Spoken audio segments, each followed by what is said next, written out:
sayyidina Muhammad. Rabbi shrah li sadri wa yassir li amri wahlul 'uqdatam min lisani yafqahu qawli. Subhanaka la ilma lana illa ma 'allamtana innaka antal alimul hakim. Wala hawla wala quwwata illa billahil aliyyil azim. Ilahi anta maqsudi wa ridhaka matlubi wa ba'd. Al-Fatihah. Alhamdulillah.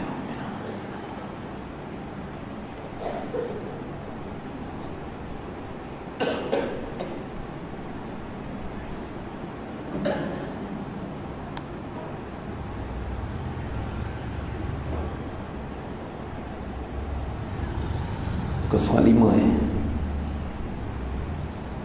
soal 5 dekat mana berhenti? Baris yang 1, 2, 3, 4, 5, 6, 7, 8, 9, 10, 11, 12, 13, 14. Baris yang ke-14 daripada atas.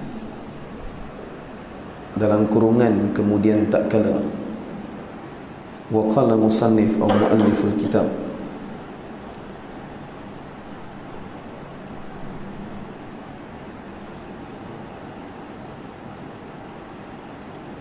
bima nafa'na bihi min ilmihi fi darain. Kemudian tak kala kami dapat akan jalan ini,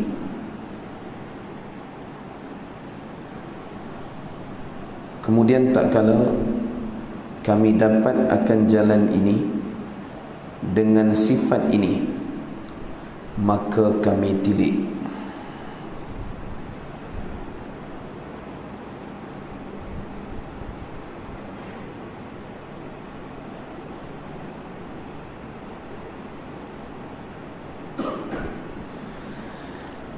Jadi kemudian tak kala itu kami dapat akan jalan ini. Jalan yang mana?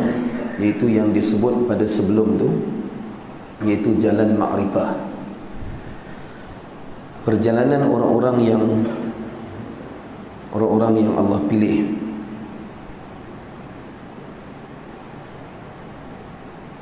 Orang-orang yang ma'rifah akan Allah Subhanahu wa ta'ala,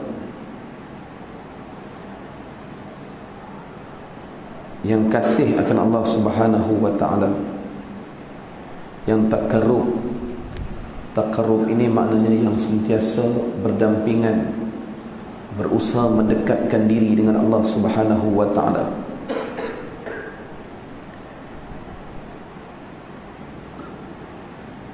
Dengan sifat ini maka kami tilik, makna kami perhati sungguh-sungguh, kami mengaji sungguh-sungguh, kami kaji sungguh-sungguh. Maka baikkan tilik, maknanya berusaha memperbaiki akan kajian itu. Kalau mengaji itu bagi elok, bagi lengkap, bagi sempurna, pada kaifiat memutuskan dia, iaitu pada kaifiat maknanya cara untuk memutuskan dia. Memutuskan dia apa? Iaitu memutuskan akan segala makrifah itu. Putus tu bukan makna putus tercabut. Putus tu maknanya jazam. Maknanya putus sungguh, jazam sungguh dengan makrifah tadi. Dan barang yang berkehendak kepadanya. Apa dia barang yang berkehendak untuk memutuskan, cara untuk memutuskan atau menjazamkan, ataupun maknanya kita ni pegang sungguh dengan jalan makrifah itu. Dan barang yang berkehendak kepadanya, apa dia? Segala ilmu yang menyampaikan kita kepada cara perjalanan orang yang makrifah tadi.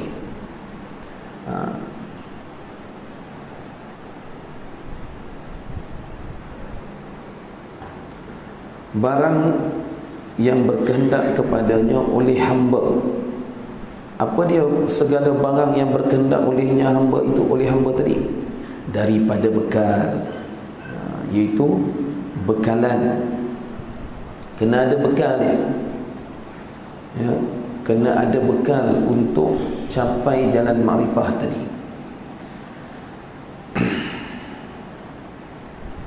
Dan juga kena ada senjata, dan kena ada pegawai.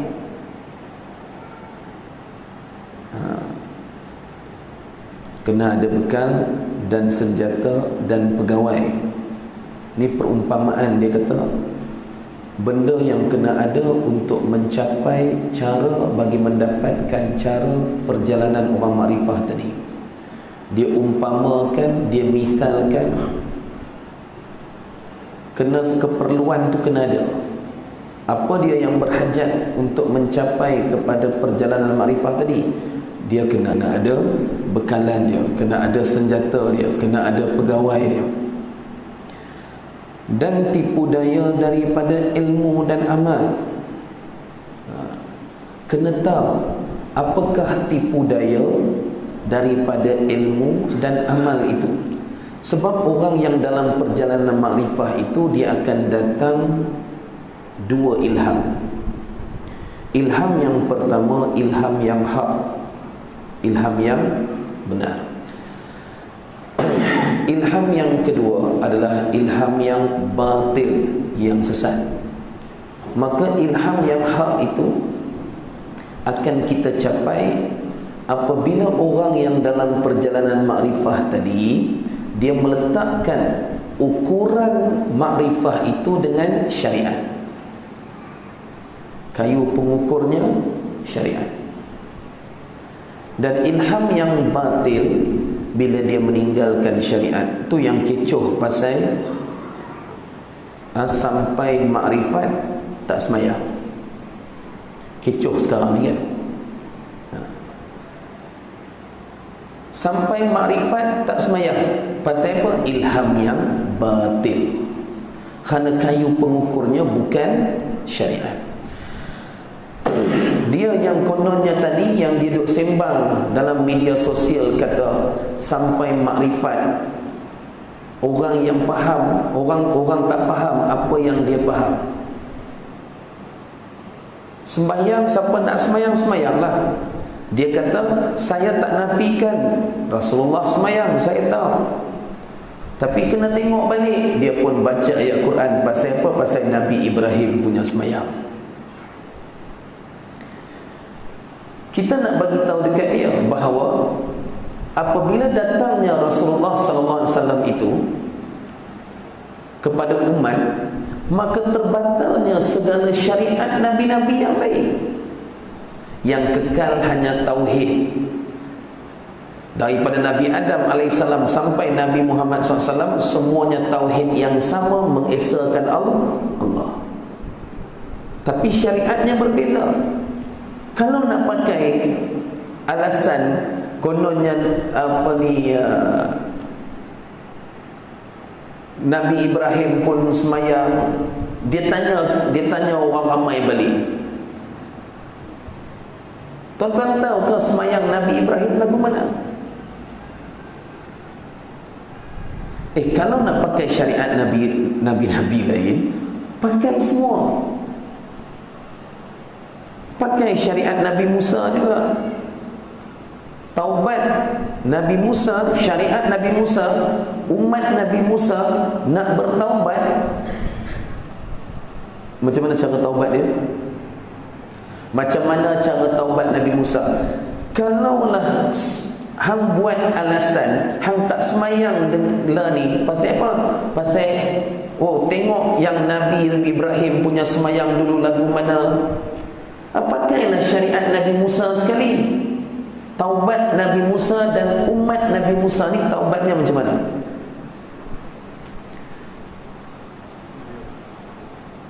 Bunuh diri. Taubat syariat Nabi Musa bunuh diri. Tapi syariat Nabi Muhammad SAW bunuh diri itu haram. Allah rakamkan dalam suratul Baqarah, perintah bunuh diri bagi mereka yang bertaubat dalam syariat Nabi Musa AS.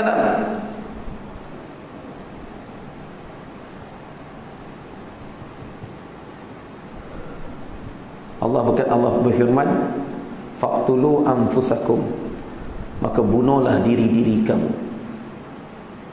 Faqtulu anfusakum inda bari'ikum, untuk membebaskan diri kamu daripada dosa. Dzalikum khairul lakum inda bari'ikum, faqtulu anfusakum dzalikum khairul lakum inda bari'ikum. Bunuhlah diri-diri kamu, yang dikata lebih baik inda bari'ikum, ketika kamu membebaskan diri kamu dari dosa dengan menetap taubat. Bunuh diri itu lebih baik. Itu syariat Nabi Musa AS. Allah rakamkan dalam surah Al-Baqarah. Bunuhlah diri, mai bagi parang, tetap bunuh diri sendiri.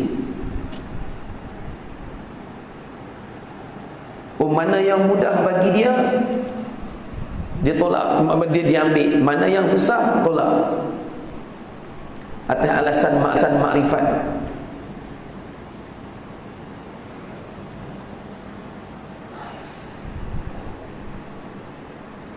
Jadi ni ilham yang batil. Pertama tadi dia kata nak sampai kepada makrifat tu kena ada bekal. Bekal itulah syariat. Kena ada senjata, kena ada pegawai, kena tahu tipu daya daripada ilmu dan amal. Itu tipu daya lah tadi tu, ilham yang batil. Asy-Syams ayat ke-8 kan, fa'alhamaha fujuraha wa taqwaha, kami ilhamkan kepada jiwa itu kejahatan dan kebaikan. Kita yang pilih.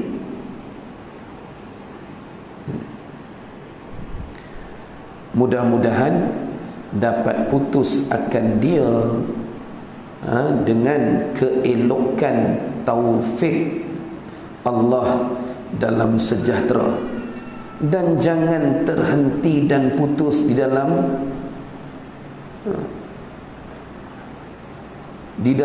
bukit, di dalam bukitnya yang membinasakan, maka jadi binasa ia. Dalam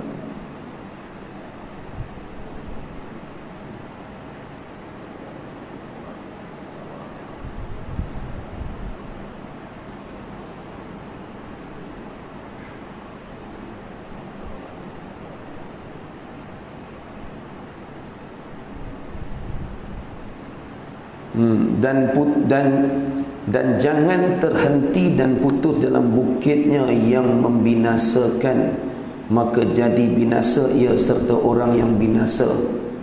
Orang yang binasa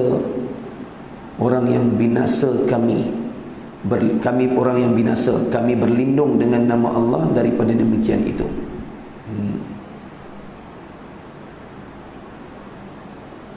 Jadi maksud dia kata, mudah-mudahan dapat dan putusnya akan dia dengan keelokan taufik Allah.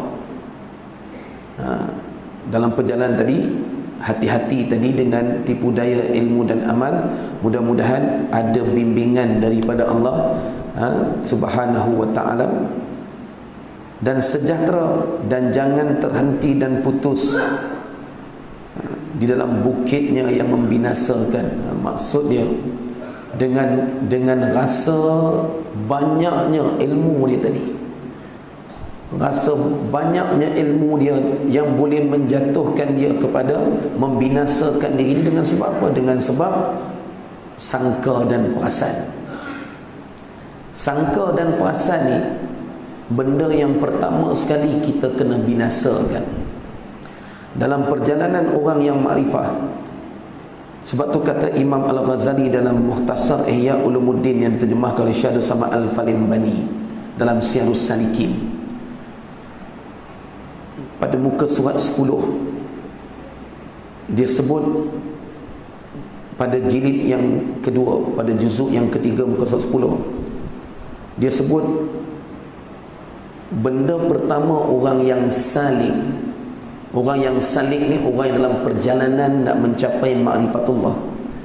Benda yang pertama sekali Orang yang salik dia kena binasakan. Apa dia? Apa dia benda yang pertama? Sangka. Dia kena binasakan sangka-sangka dia tu.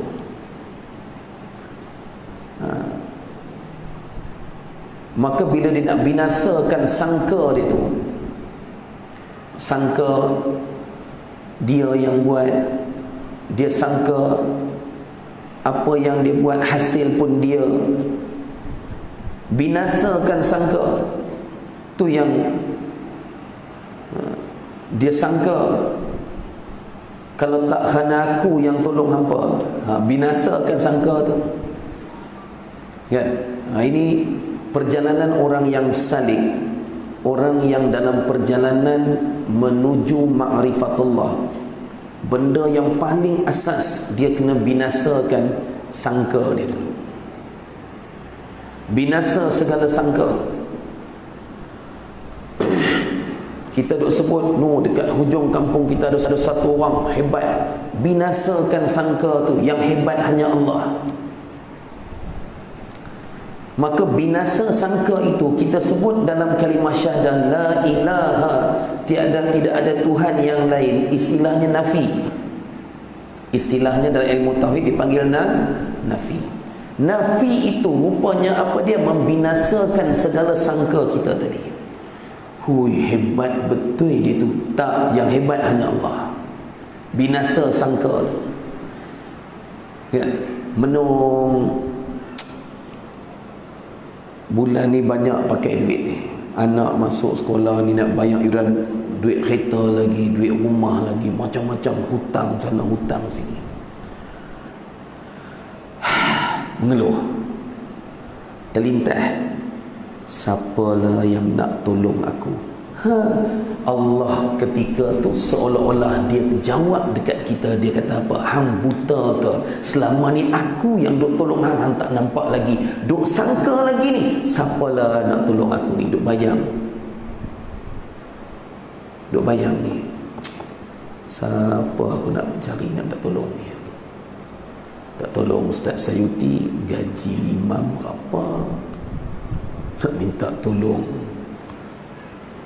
Pak Abu dah pencen.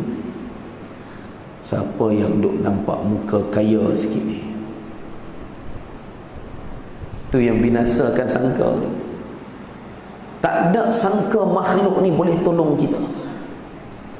Ayah-ayah, ibu-ibu yang mulia, Allahumma salli wa sallim wa barik ala sayyidina Muhammad wa ala sayyidina Muhammad. Selagi tak boleh binasa sangka ni tadi, yang sangka tu benda paling asas bagi orang yang salik. Salik makna apa? Dalam perjalanan menuju ma'rifatullah, sangka tu tak boleh hilang. Selagi itulah kita takkan layak menjadi salik. Selagi mulut duk marah anak-anak, kalau aku tak bagi hampa makan, duk sangka dia yang bagi rezeki ke anak-anak. Marah dekat bini, ingat sikit, kalau aku tak ada, hang susah, dia kata kat bini. Ui, teruk punya sangka kan. Makhluk tak boleh bagi senang, makhluk tak boleh bagi susah. Asbab ni Allah cipta asbab tu untuk kita lihat kebesaran Allah pada asbab. Duk bayang lagi macam mana dunia ni tanpa matahari. Tak payah bayang, tak payah sangka dunia ni lagu mana tanpa matahari. Allah boleh terangkan bumi tanpa matahari, betul? Tapi Allah cipta matahari sebagai asbab. Untuk apa? Untuk kita lihat kebesaran dia. An-Nisa cerita 7 proses kejadian manusia kan. Asbab. Bila bersetubuh seorang lelaki dengan wanita, suami isteri ni, maka daripada air mani itu dia jadi benih. Jadi benih. Dari benih dia jadi segumpal darah. Tengok daripada benih air mani tadi jadi segumpal darah. Dari segumpal darah dia jadi seketul daging. Dari seketul daging dia jadi Allah kata kami ciptakan tulang. Kemudian proses kelima, tulang tu balut, daging tu balut tulang. Proses keenam, jadi. Proses ketujuh, keluar jadi orang.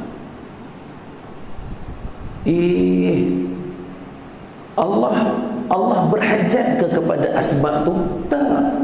Tapi Allah buat cipta asbab tu untuk kita lihat af'al dia, perbuatan dia, kebesaran dia pada asbab. Faham kan? Boleh tak? Allah Maha berkuasa tak? Apa akan jadi kalau Allah tak suruh kita fikir tengok asbab tu? Boleh Ustaz Sainti cium pipi bini dia, toy keluar anak seorang. Dia cium pipi sebelah lagi, toy keluar dua orang. Nescaya anak manusia ni average satu bapa satu mak anak 700 orang biasa. Contoh. Asyik cium pipi dia keluar seorang. Itu pun asbab lagi. Cuba kalau asbab tak nampak langsung, teringat nak anak, toy keluar seorang, lagi jenuh. Teringat nak bini, toy keluar nombor 2, bini nombor 2 muncul.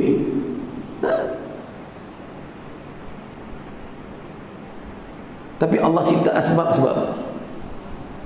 Untuk kita lihat kebesaran Allah pada asbab itu. Rupanya asbab tu pun ciptaan dia juga, kan? Bukan lain.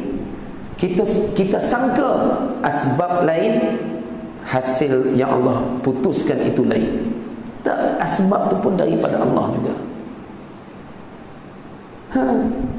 Maka yang mengaku kononnya makrifat tinggal syariat tu pun bukan af'al dia juga ke? Kalau hang betul makrifat, hang akan nampak syariat tu pun makrifat. Pasal apa? Syariat tu pun daripada dia, mana ada lain. Sepatutnya kan? Pasal apa hang tinggal? Pasal hang rasa syariat tu lain, semayang tu lain, makrifat tu lain, itu sangka. Maka kamu tidak layak menjadi orang yang salik untuk berjalan mencapai makrifatullah. Pasal apa? Sangka tak boleh hilang. Ini yang dia suruh binasakan tadi.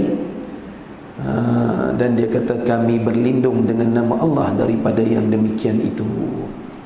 Maka kata muallif radhiyallahu anhu, kata muallif kitab Imam Al-Ghazali rahimahullahu taala, Hujjatul Islam, kami karangkan pada membicara memutuskan jalan ini. Mana kami karang kitab yang membicarakan untuk memutuskan perjalanan hamba yang salik ini tadi, ya, dan menyatakan perjalanannya.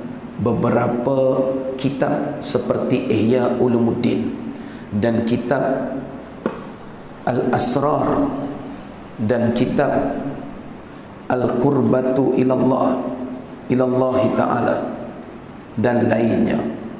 Banyak kitab-kitab rahsia ketuhanan ni, itu yang karangan daripada Imam Al-Ghazali rahimahullah ta'ala. Kita ada banyak lagi kitab-kitab rahsia ketuhanan seperti kitab Asraruddin, segala rahsia agama. Kitab Kashful Asrar, pembuka segala rahsia. Kitab Hikam, Hikam Ibnu Atta'illah. Kita ada banyak lagi kitab Usul Tahqiq di antaranya. Dan kitab-kitab yang lain juga seperti kitab Syiarus Salikin yang daripada jilid yang kedua, juzuk yang keempat, daripada muka surat 102 itu menceritakan segala-galanya tentang perjalanan salik yang makrifah.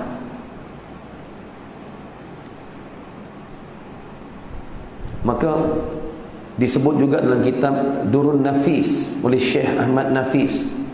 Banyak kitab-kitab rahsia ketuhanan ni yang menceritakan tentang perjalanan hamba yang salik ini.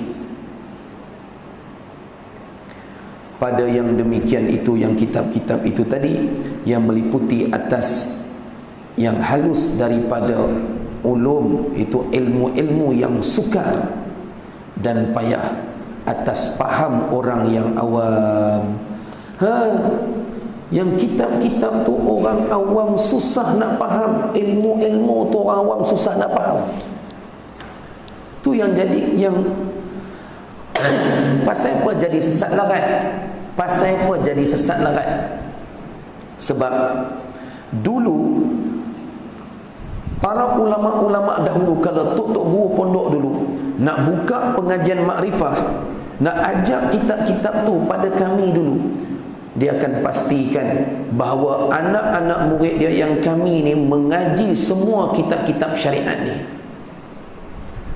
mengaji kitab-kitab tauhid, mengaji kitab-kitab fiqh, mengaji kitab-kitab tasawuf, baru dia masuk bab makrifat, bagi syariat murid-murid kuat dulu. Ni yang mengaji memang dari awal tak semayang, dapat ilmu tu dia kona sikit, seronoklah bila tiba-tiba hak kona bisikkan syaitan tu kata memang tak payah semayang. Pasal dia sebelum tu pun memang tak semayang juga.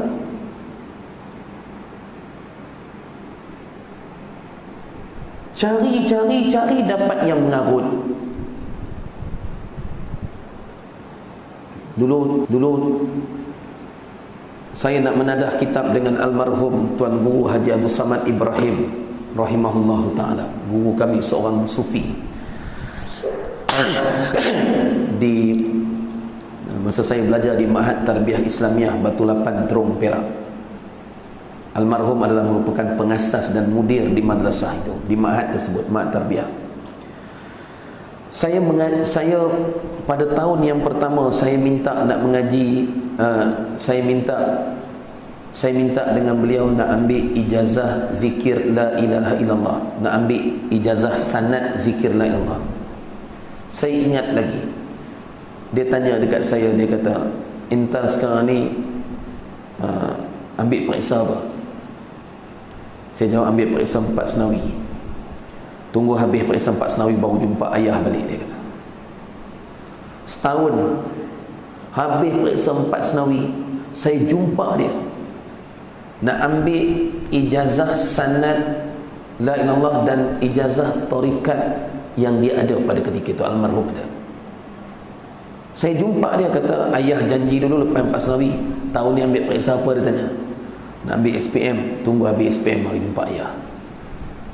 Tu dia. Tunggu tahun kedua. Lepas habis SPM tu, saya hampir terlupa apa yang saya minta dengan almarhum dulu. Bila sampai saya memang tak ingat, sehinggalah satu malam tu saya bermimpi saya berjalan belakang almarhum Tuan Guru ni. Dia sedang berjalan menuju ke masjid di kampung Batu Lapan. Dalam mimpi saya itu, bila saya ikut belakang dia sampai dekat pintu masjid, pintu belakang masjid, saya kata dekat almarhum, "Ayah jangan semayang lagi, tunggu saya sama." Almarhum pandang tengok saya, dia senyum, dia naik. Saya pun kelang kabut ambil wuduk masa tu. Habis ambil wuduk, saya naik, saya tengok dia dah bagi salam. Saya punya menangis sambil geram. Kenapa ayah ni tak tunggu? Kenapa almarhum tak tunggu? Aku nak semayang sekali kan. Saya punya geram menangis dalam mimpi itu. Saya bangun-bangun tengok ayak mata berlinang semua. Pagi besoknya saya masuk pejabat dia.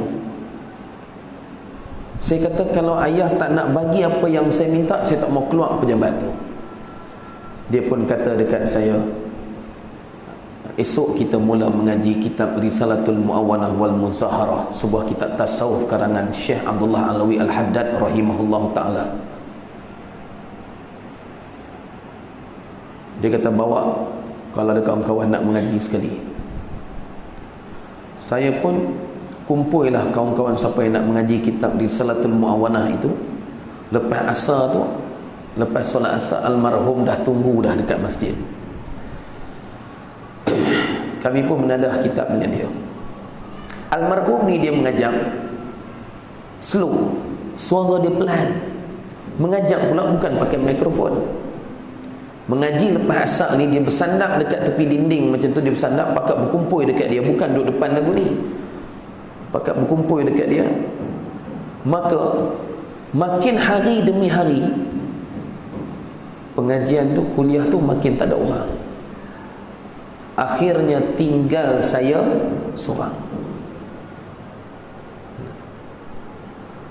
Bila tinggal saya seorang, almarhum kata dekat saya, kita mengaji di pejabat ni, datang malam.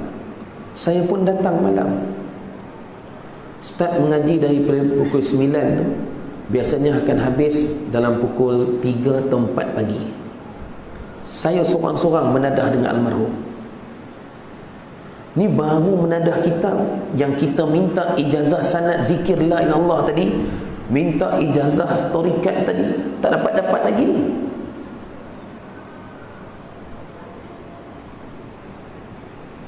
Macam itulah setiap hari, setiap malam saya pergi. Kadang-kadang mengaji dekat office dia, kadang-kadang mengaji dekat rumah dia. Azan dulu. Azan dulu.